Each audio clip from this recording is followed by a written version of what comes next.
I had a number of people last week send me fascinating a video and audio of a world-renowned designer of car ferries and car ferry ramps. And remember the Red Adair who was famous for capping oil well fires? Right, sure. This guy sounds like he's the Red Adair of car ferries around the world. Around the world. He can solve things, and for some reason, somebody apparently asked him about what he thinks of global warming. And you'd like that? Yeah. Hi, I'm Stuart Ballantyne of the MTG. I've been designing car ferries for 45 years, and the most important item is the shore ramp tangent point above the mean sea level. With all the noise about rising sea levels, I decided to check some of the mean sea levels of the 47 countries that I have my ferry designs running in.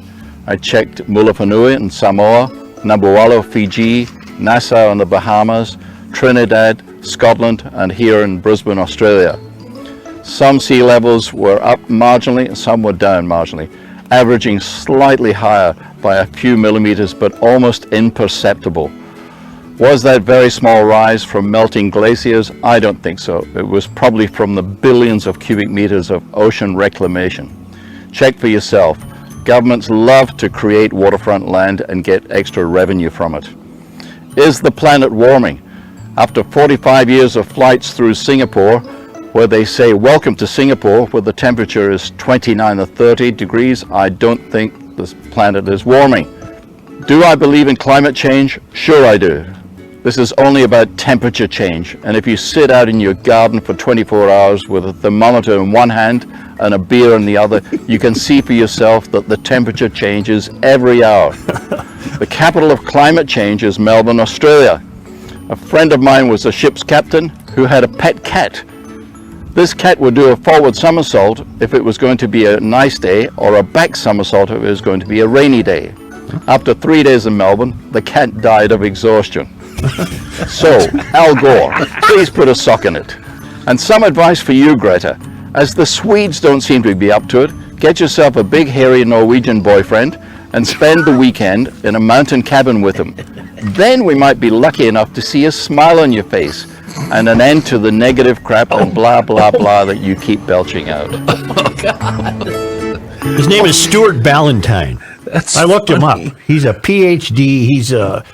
He's a big shot in the world of designing the ramps that put a car on and off a ferry. Well, that's a pretty good guy to talk to. Yeah. About what you think of rising sea levels. Hogwash. Hogwash. Poppycock. Our old friend Carrie Moran, Yeah. has a great point. Guys, one of my favorite movies this time of year is White Christmas. It debuted in 1954. Do you recall the premise?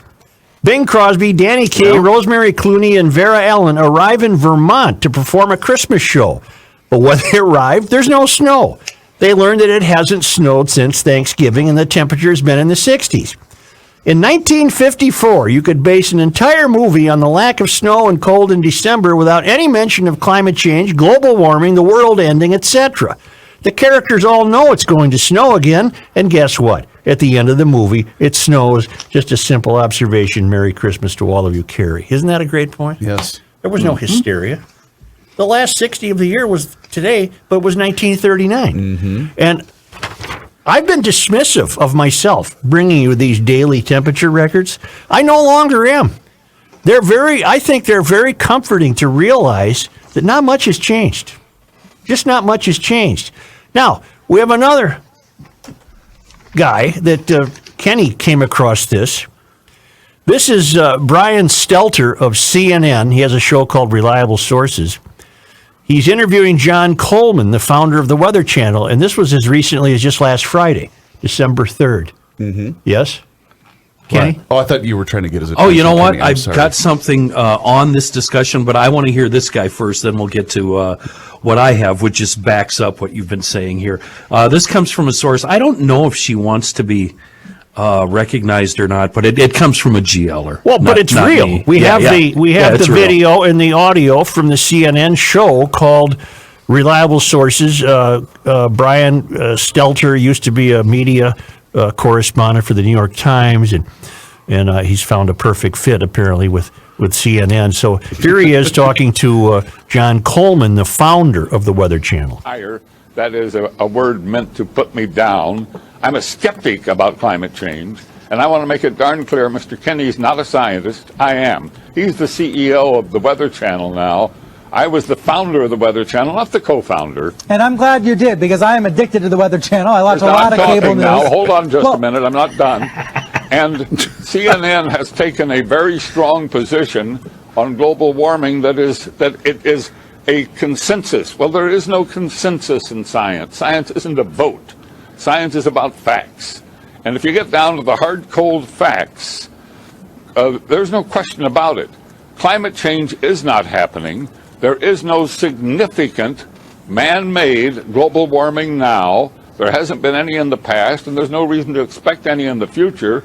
There's a whole lot of baloney, and yes, it has become a big political point of the Democratic Party and part of their platform, and I regret it's become political instead of scientific, but the science is on my side. I don't think we're going to come to a conclusion about the topic right here. What I do wonder, I know though, is we're when not, you because see you wouldn't allow it to happen on CNN.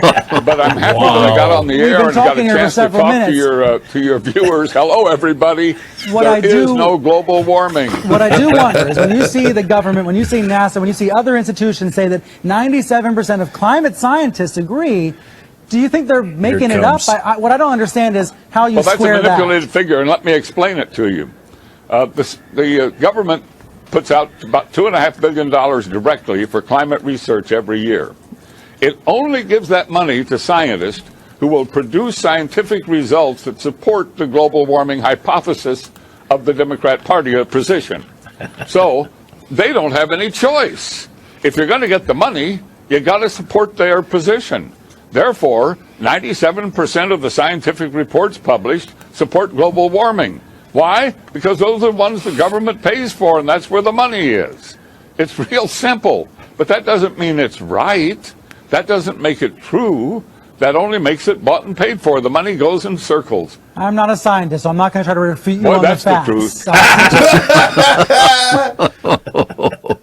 Kenny, when did that clip originally air? Because I now remember seeing December 3rd, you said. This is when it was reposted, but it's from I don't know, Chris. Okay. I don't know. She sent it to me, and it was a piece on Twitter. Okay. And I just copied it and sent it to Such. Yeah. It's fantastic. You know what? And he brings up, that was his home run there, where the money comes from, where the money goes. It's all about the money. You've been saying it for a long time. It's a big business. Right. Al Gore, the biggest cheerleader there is for global warming and climate change, sells carbon credits. Mm-hmm. Give me a break.